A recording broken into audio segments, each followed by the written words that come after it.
Creative Brain Candy by creators for creators.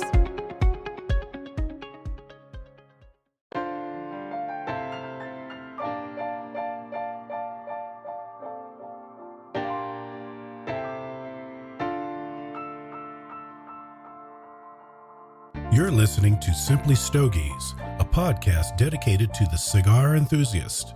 Light up a stogie, sit back, relax, while James brings you along on his cigar journey. Simply Stogies will review cigars, discuss topics that cigar aficionados find important, sit down with guests from across the industry, and we'll probably learn a few things along the way. Now, here's your host of Simply Stogies, James. Welcome to Simply Stogies. I am your host, James. This episode 72, we are celebrating our 3-year anniversary of this podcast. Started back in January, February of 2019. And over these past 3 years, we have been through a lot collectively as a society, as a community. And I want to just kind of take a moment to celebrate that. I'm also going to talk a little bit about some of the news this week as far as the PCA and their announcement and some of the changes that they're making, whether that's a good thing or a bad thing. Plus, also, I will, of course, it's that time of year again. I will discuss my thoughts on the Cigar Aficionado's top 25 of 2021. But before I do that, I'd like to invite you to go to oxfordcigarcompany.com and use coupon code Simply Stogies. You'll get 15% off your entire purchase. That's right, 15% off. OxfordCigarCompany.com. It doesn't matter what you buy, what you put in your cart. You're going to get 15% off with that coupon code Simply Stogies. Psst, excuse us. We've been trying to reach you about your life's traumatic experiences. No, don't hit fast forward. We come in peace. I'm Jamie. And I'm Steph, and we're the hosts of the Stay Wild Trauma Child podcast. We are two best friends who are openly sharing their healing journeys while navigating sudden loss, parenthood, relationships, mental health, and so much more. So grab your favorite drink, get cozy, and join us every other Tuesday night for some hard truths, a whole lot of laughs, and maybe even a little bit of healing. We will shut up now and let you get back to your show. Stay wild, future trauma child. I want to thank you guys. I want to thank all of our listeners all around the world. We're listened to all over the planet, and I just want to say thank you, a big thank you to everyone who has stuck by us for the last 3 years. I want to thank everyone who's just listening for the first time. Normally, I have interviews with those in and around the industry, but between the holidays and a massive man cold, I promise it wasn't Omicron. I couldn't get anything scheduled in time. So this is the episode. And I'm kind of thankful in a way that I couldn't do that, because this gives me an opportunity to really thank you, the listener. You know, we've been through quite a bit these past 3 years, and there have been some growing pains, and we've added a website, simplystogies.com. We've added our YouTube channel. You can find us at Simply Stogies Podcast there. We've added cigars and coffee. We've added a members only. We call it the limited edition club. It's $10 a month, $100 a year. There are 3 different tiers. I have 4 technically. The lowest tier gets you access to everything behind the paywall at simplystogies.com. The $200 might be able to get you some swag. $300, you can listen to the podcast live when we have a guest on via Zoom. And you can ask a question at the end of the show. And that's $30 a month, $300 a year. But you can sign up if you go to simplystogies.com. Click the login button and click register and become a new member. We're going to have we're just launching this at the time I'm recording this. We're launching a brand new Instagram account that is exclusively for our limited edition club members, and there'll be some great content there. So you won't have to go to the website all the time, although we do encourage you to go to simplystogies.com. But yeah, so if you're interested in that, let me know. There's also a lifetime membership that you can do, $500 lifetime membership. You'll never have to sign up again. You'll never have to give me more money. And I want to give a special shout out to our very first, the number one, if you will, lifetime member, Randy Carmichael. huge fan of the show. Actually, he's just a giant fan of the show. I appreciate him probably more than I'd like to admit, especially on a podcast that will be out there forever. But he's a wonderful brother of the leaf. He has a great amount of knowledge. He's fun to talk to. He's great at parties. And so you can go check him. He was on an episode of Cigars and Coffee last June, I want to say. So if you look for that episode of The Vintage with Randy Carmichael, that's out there on YouTube. And you can watch him do a great job, do an absolutely fantastic job, especially for somebody who doesn't do this all of the time. But you guys, without you guys, I wouldn't be doing this, and we certainly wouldn't have lasted as long as we have 3 years. I want to give you guys just a little bit of, I guess, behind the scenes, how the sausage is made kind of stuff. And I typically don't look at numbers because I don't care. This is a passion project of mine. I enjoy it. You guys know this. I've talked about that we don't take sponsorship from manufacturers because I don't want to be beholden to manufacturers. I don't want to have the perception of bias on our reviews, which you can check out at simplystogies.com. More shameless plugging here in the first part of this episode. And I promise that'll change. But according to Chartable, we are, out of 2 million podcasts worldwide, we are consistently top 5,000, top 8,000 out of all 2 million podcasts. When you start drilling down into hobbies and leisure and that kind of thing, we're much, much higher. So I just want to say thank you again. This is the most successful podcast that I've ever done, that I've ever been a part of. And I couldn't do that without you guys. I also couldn't do that without Tim Allen. Tim is just fantastic when it comes to maintaining the website, putting the website up. So I want to give a big shout out to Tim. Again, like at PCA, he is the donkey to my Shrek. I also want to thank everyone who has contributed over the years. Mike Brieg. There's so many people. I know I'm going to forget some folks, so I'm not even going to try. But Mike Brieg is the guy who said, "Hey, let me write reviews for you," and he really taught me a lot about writing reviews. So thank you to him. But we've got a couple of new writers coming on board. I'm very excited about Lacey Conley. You can check her writing out. Yanni from The Vintage, if you remember that episode, he'll be writing for us. I think there's already one on the website that he wrote back in October, and he's going to continue to write for us. We just have so many guys, and again, thank you to all of them that put in the work. Michael Gouge, who is our pipe guy. I just want to say thank you to everyone. And like I said, I know I'm going to forget some folks, and I certainly don't mean to, because everybody for us does a fantastic job, and we've got a huge announcement coming. So stay tuned for that. As we add a new contributor, as I drop things around my desk, a new contributor who's going to come on board, a new writer. And I think you guys will enjoy it. You may know him from a couple of different places. So we're excited for that. Stay tuned in the coming weeks. Every year, Cigar Aficionado comes out with their top 25 list. And every year, people go nuts for the number one cigar. It's that time of year again. They've put out their top 25 list. And the dirty little secret around the industry, and I've talked about this before on the podcast, and I've written about it before at simplystogies.com, is that it's pay to play. And I've heard that from insiders, from those in and around the industry. They know this. I have literal firsthand accounts that it's pay to play. And don't ask me who's told me these things. I'm not mentioning names. I don't want anyone to get in trouble. I'm not certain, and I'm certainly not putting anybody on blast. But it's not just the insiders that have said this. When I first started smoking cigars, I asked about the top 25 list, and I said, is this something that I should follow? Is this something that I should pay attention to? And everyone said, no, it's pay for play. There are much better cigars out there than what Cigar Aficionado does. Now, Cigar Aficionado has come out last year after I published my story. They came out and said, and I'm not saying they published it because of my story. They probably didn't even read it. But they came out and said, look, we're not pay to play. That's not what we do. We have a criteria that we look at, yada, yada, yada.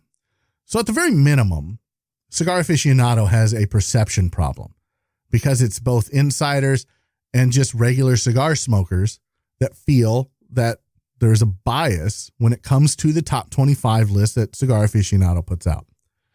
Now, the caveat to all of this is that cigar smoking is subjective and tasting is subjective. And so then rating the cigar is subjective to a point. Now, certainly you can talk about things like construction and those sorts of things, but taste wise, I still say it's pretty subjective.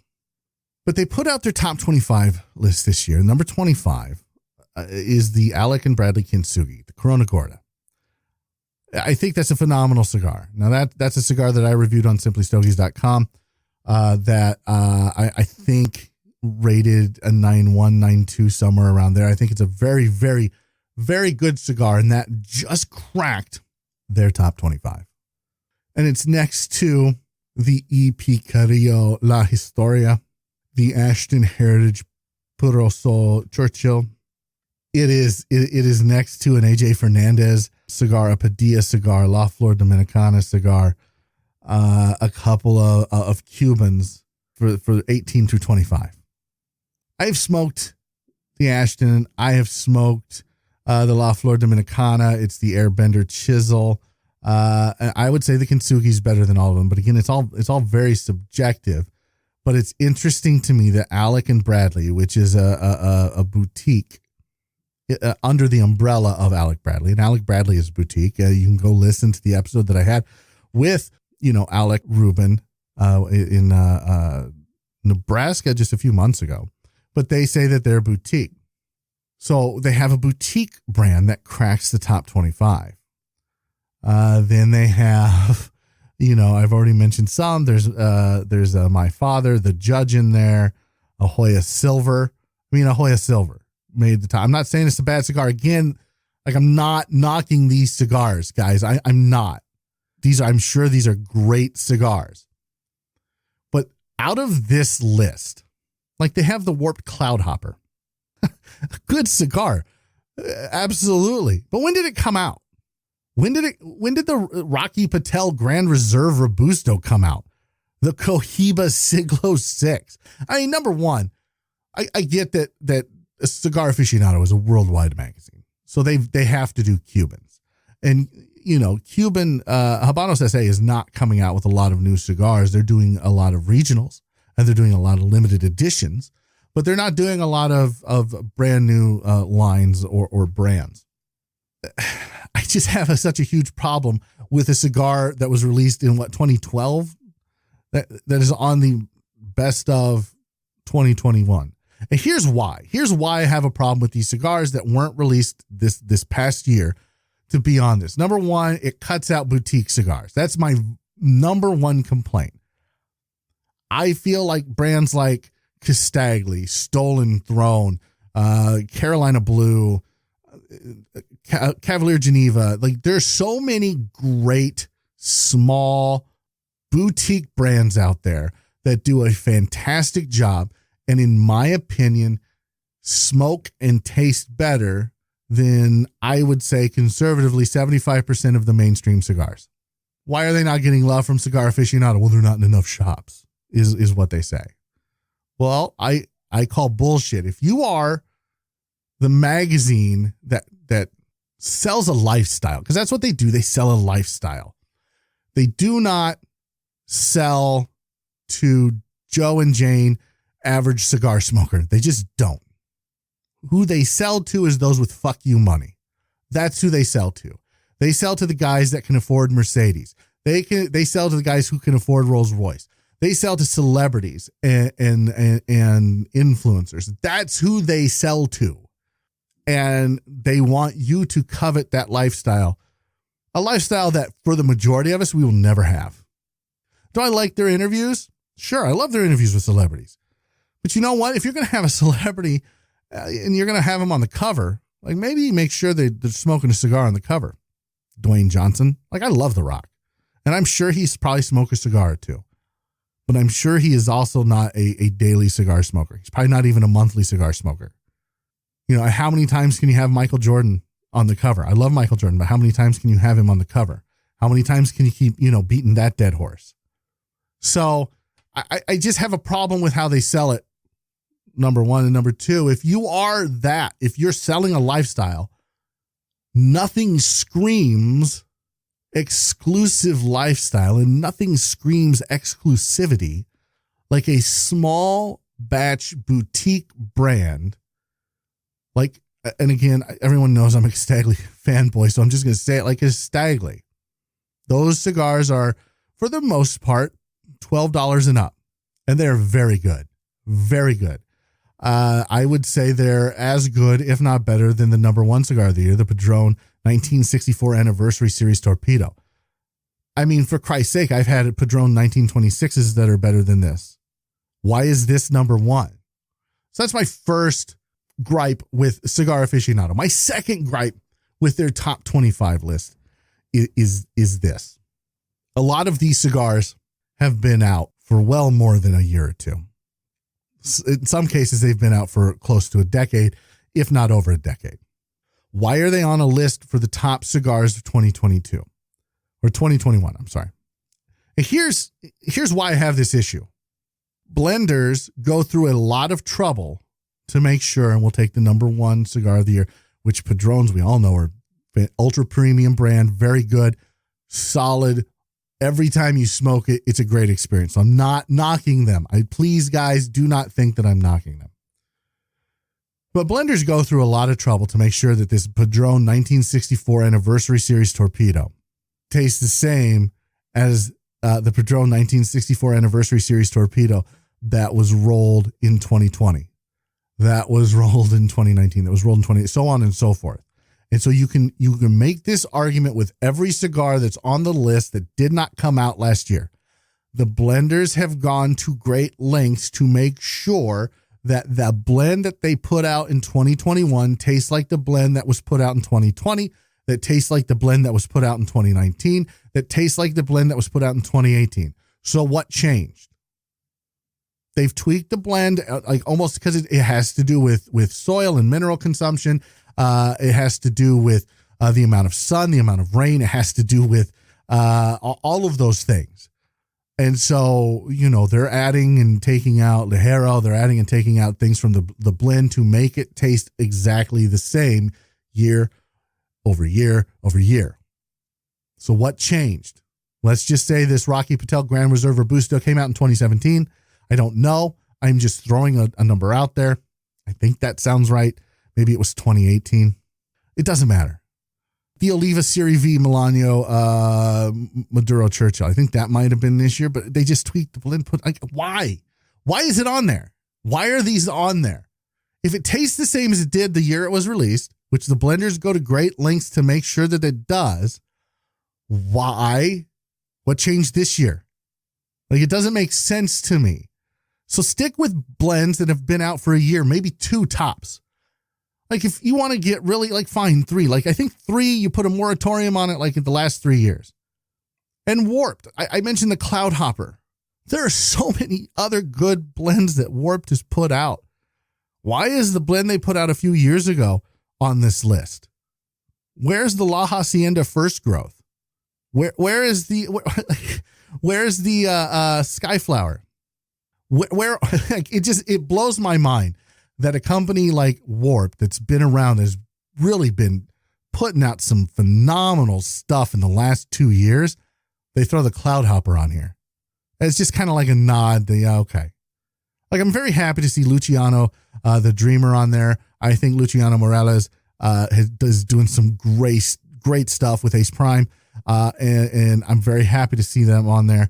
I'm always happy to see Pete Johnson, Tadawai on here, but you know what? I don't put any stock into anything Cigar Aficionado does or says. I no longer have a subscription to their magazine. I wish they would stop sending it because I haven't paid for it in forever. I don't read it because to me, this is drivel. This is a money-making machine. This is a marketing machine to help out their friends who maybe aren't moving merchandise. Maybe it's to help out retailers who have, some stock they can't get rid of, or maybe it's pay to play. And these folks spent some money this last year on advertising. I don't know. You make your own decisions. That's my opinion. My opinion is that once again, 2022, 2021, Cigar Aficionado absolutely drops the ball. They missed the mark. Their top 25 is nothing but a thank you to those who spent money. Look, like if I was going to pick the cigars on this list that I think should be on this list, because I know inevitably people are going to ask me that. So let me pick them out. Alec and Bradley, Kinsugi, Corona, Gorda. That's the number 25. I think that should be on the list. The Luciano, the Dreamer, that should be on the list. I'm happy to see Illusione on there. I'm not sure that the Cruzado is the one that should be on there, but I'm happy to see them on there. The Cloud Hopper, like I'm happy to see Warped on the list. I really am. I truly am. I'm not sure that's the cigar that should be on the list. The Arturo Fuente Rare Pink Vintage 1960 series happy ending. That, you know, I'm good with that. And literally that's it. So you've got the Alec and Bradley Kinsugi, you've got Luciano the Dreamer, and you've got Arturo Fuente's Rare Pink. That's it. That's it. Everything else, like, come on, guys. Let's let some fresh blood in. Like, I really think Cigar Aficionado needs a news perspective. You know, I'm not the guy to give that perspective, but they certainly, I do believe they need some help. I'm going to talk about the PCA now. The PCA has had some issues, and those issues have been aired pretty publicly. Davidoff drew a state, like the big four in 2020 said they weren't going to go to the PCA trade show that year. And then the trade show was canceled. They didn't go to the one in 2021. I thought the trade show was great. I loved it. I think the PCA does some really great things. The trade show is one of them, and that's where they make the majority of their money. But to address this problem, perceived or otherwise, that the PCA has with some manufacturers, they're trying to build bridges, and they're trying to fix that. So kudos to the PCA for doing that. The PCA said this week that they're going to expand their board of directors from 15 to 19, adding 4 manufacturers to the board. I think that's a great idea. Now, here's the thing. The PCA also said that they are for retailers by retailers. And that's what the PCA is. They are a retail tobacconist driven entity. Their agenda, when it comes to policy, when it comes to legislation, when it comes to what they do, their policy is geared to help out the retailer. That's good for those of us who have a tobacconist that we can go to. For those of us who have a lounge to go to, the PCA fights for those lounges, which is why it hasn't had any of the manufacturers on the board before. The CRA is manufacturer focused. That's who is typically in charge of the CRA, is manufacturers. And I don't want to get into the weeds here too much because, I don't think you guys just want to listen to me drone on and on and on. I've droned on enough about the Cigar Aficionado top 25. I don't think you want to hear me drone on about the faults of some of these organizations, because I don't think that that's where the focus should lie. The focus should lie on what these organizations do. And what they do is they fight ultimately for the rights of you. And the consumer, are one step away from the retailer. You're not one step away from the manufacturer. You're not one step away from anything else. You are one step away from the B&Ms. This is where you have skin in the game. Now, I've talked about the CRA before, and they haven't had a lot of traction. They haven't had a lot of news. They haven't had a lot of anything since Glenn Loop, resigned as the head of the CRA, and now he is actually with the PCA. And you can go listen to an episode that I had with him and Joshua Habersky from the PCA back in December, where they talked about some of the wins, some of the gains they had this year, and where the fight's going to come in this coming year, the year we're in now. So I think it's important that you listen to that episode, because as much as I would love to tell you the CRA is where it's at, I think the PCA is where it's going to be, because they're trying to build bridges now and bring the manufacturers in. They're going to have 5 retailers who served on the PCA's executive committee. They're going to have 9 retailers, 4 manufacturers. And then they're going to also have, this is a new position, a manufacturer who will serve as the association liaison on the PCA executive committee. I mean, that's huge, because the executive committee's always just been retailers, 5 retailers. Now they're going to have somebody from the manufacturing side to come in. And it only makes sense that the retailers and the manufacturers kind of get together and help each other out. And here's why. Like, as much as I am not a fan of a certain website and a certain journalistic style, the point that was made, and I'll link this article from Half Wheel in the show notes. The point that was made is that basically over the last 2 years, possibly 3 years, the PCA has lost money. They've lost a lot of money. Pandemic, and then the Big Four. And even when we were there this last year, which was great, and business was being done. Make no mistake about it, business was being done.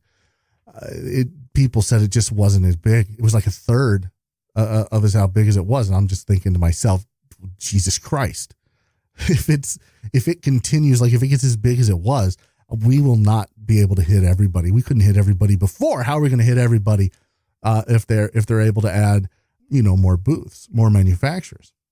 So the industry has this problem where if the PCA goes away, if the PCA doesn't make money, if Omicron, rears its ugly head, and there's a surge among surge, and we've got to shut things down again, which I don't think that'll happen. I hope it doesn't happen.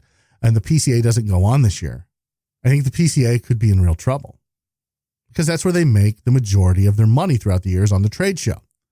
And I think we've broken down the numbers before on Tales from the Lounge for our subscribers, for those who want to help support the show.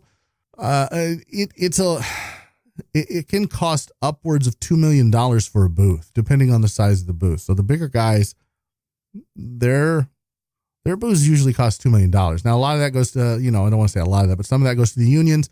They have to pay for the unions to set it up. They have to pay for the unions to tear it down, because it's all in Vegas. So, that's an added expense. But I mean, you're looking at $2 million, and so a lot of that goes to the PCA. I don't want to say some of that goes to the PCA, because I don't know what the breakdown is.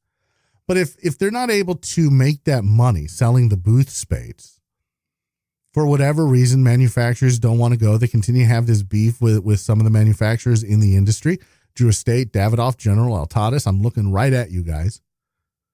If they continue to have this beef and other manufacturers follow suit, because right now there's competition. There's competition with the TPE.